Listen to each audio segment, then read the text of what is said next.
Bonjour à toutes et bonjour à tous. Parcours d'une vie à la recherche de la vie et de qui je suis dans cette vie. Parcours d'une vie à la recherche de la vie, plusieurs chemins, plusieurs itinéraires pour trouver le sien. Simplement trouver le sien est le parcours de chacun de nous. J'ai cherché dans les étoiles, dans l'océan, sur la terre, dans la matière, rien n'y fut. Un jour, j'ai tourné mon regard vers le miroir. J'y ai vu mes yeux, et en plongeant profondément en eux, mes yeux se sont fermés, les oreilles bouchées, la bouche verrouillée. Ainsi, au fond de ces portes closes, le silence s'est installé et la paix répandue. Au rythme de la respiration, mes sens intérieurs se sont développés pour percevoir un monde nouveau. Un nouveau monde aligné entre le corps, l'esprit et l'âme. C'est de cela que nous allons parler aujourd'hui, du moins à ce qui s'y rapproche. Le chemin pour se sentir mieux m'a amené à parcourir le monde.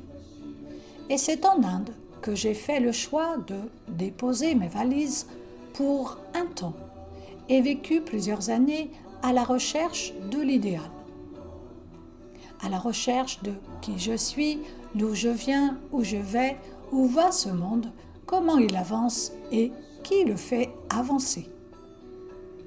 Par la découverte du service en sanskrit du seva, du pranayama, de la méditation, relaxation, du yoga nidra et par la pratique du laochi maintenant, fut des chemins que j'ai parcourus pour arriver à me connaître et connaître le monde qui m'entoure. Pour cela, l'enseignement du mental fut d'une grande aide et d'une grande connaissance. C'est la Bhagavad Gita qui m'a révélé le secret du mental, qu'il y a 5000 ans, Krishna l'avait enseigné à Arjuna. Arjuna représente l'humanité et Krishna la divinité, qui nous a révélé les secrets de la libération pour toute l'humanité. Calmer le mental, en prendre le contrôle, le diriger, l'accompagner et tenir les rênes de celui-ci pour le maintenir sur la ligne droite et ne faire qu'un avec la divinité intérieure. Je précise de suite qu'il n'y a pas deux, mais une divinité qui est tout, à l'intérieur comme à l'extérieur. L'électricité, c'est une énergie, n'est-ce pas ? Elle nous permet bien des choses. Et pourtant, nous ne la voyons pas. Eh bien, il en est de même avec cette énergie de la divinité. On la sent, on sait qu'elle existe, mais on ne la voit pas avec nos yeux d'humains. Certains l'appellent le témoin, la conscience universelle et encore le Brahman. Comment décrire ce principe appelé Brahman ? Le Brahman est décrit comme la réalité infinie, omniprésente, omnipotente, omnisciente. Le Brahman est la base divine de toute existence.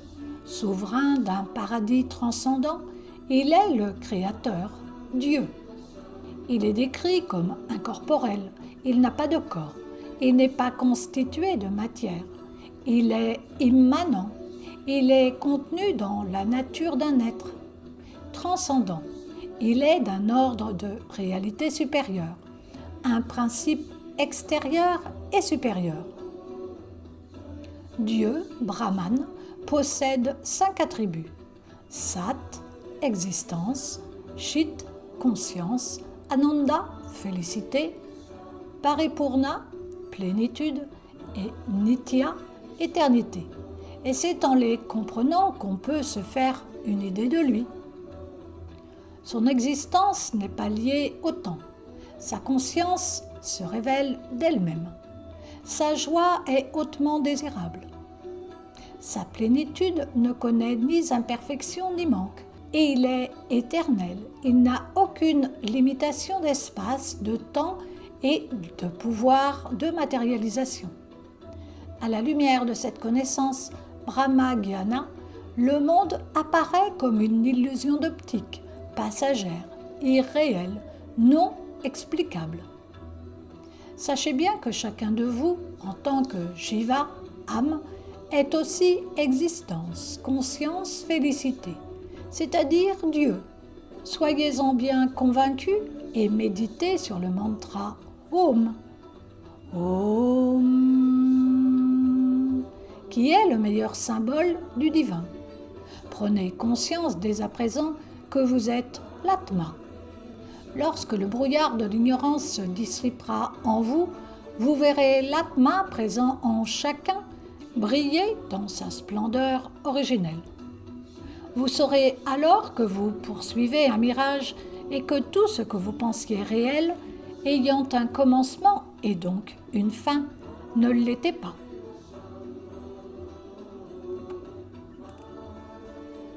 C'est une bataille spirituelle.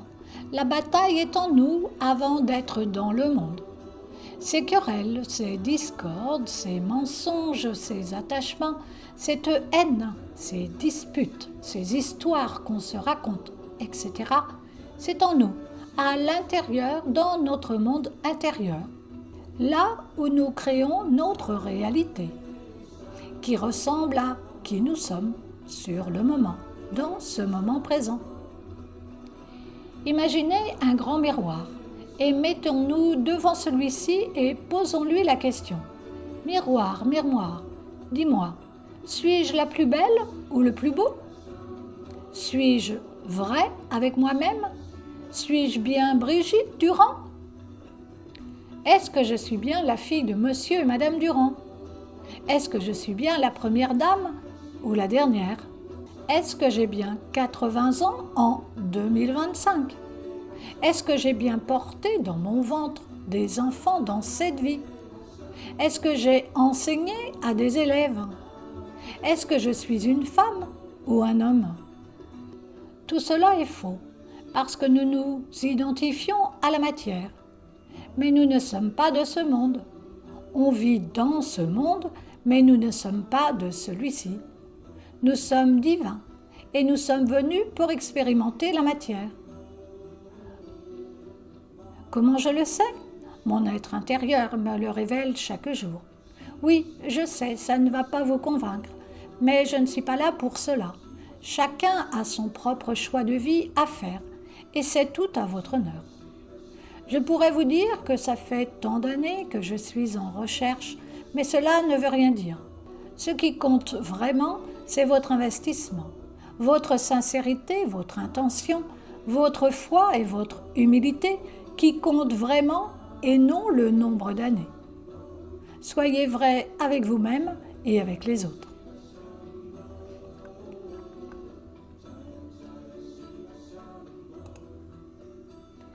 Les enfants se mettent à mentir ou omettent de dire la vérité de peur d'être punis par leurs parents ou leurs professeurs.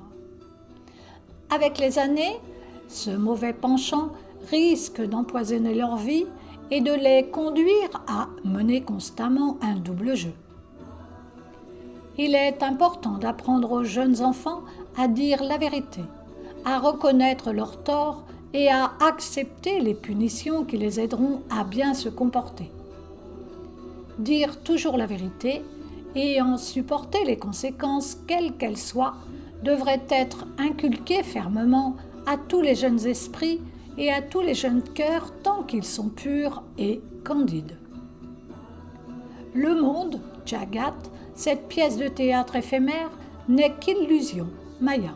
C'est pourquoi on le qualifie de factice. Mais ne pensez pas que le seul fait d'être conscient de sa nature illusoire et irréelle vous conduira sur des voies supérieures menant à la plus haute vérité. Sans posséder une nature vertueuse et de belle qualité, on ne peut progresser dans le domaine spirituel. Votre progression dans ce domaine dépend de vos efforts et de vos qualités, de la même façon que vos récoltes dépendent de la fertilité des terres dans laquelle vous les semez. dans un sol fertile, semez des graines de vertu. Arrosez-les d'eau de réflexion et de discernement, et, le temps venu, vous récolterez une abondante moisson. Sur les terres où vous n'aurez rien semé, les mauvaises herbes proliféreront et, au lieu de cultures bien entretenues, pousseront des buissons épineux qui formeront une jungle de confusion impénétrable. Rappelez-vous que la vérité est inaltérable et impérissable. Dire la vérité ou ne pas mentir n'est pas une qualité dominante dans le monde actuel. Aussi, prenez soin de vous entourer d'amis honnêtes et sincères, ce qui vous aidera à avoir de bonnes pensées qui se traduiront par de bonnes actions et mener une vie intègre et empreinte de moralité. Merci à vous d'avoir pris le temps d'écouter cette vidéo et je terminerai sur une prière de pure intention.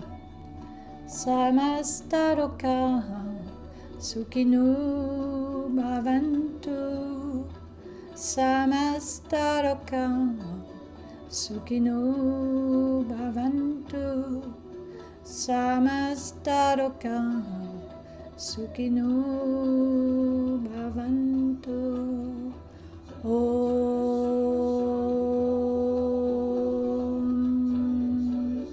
Shanti Shanti Shanti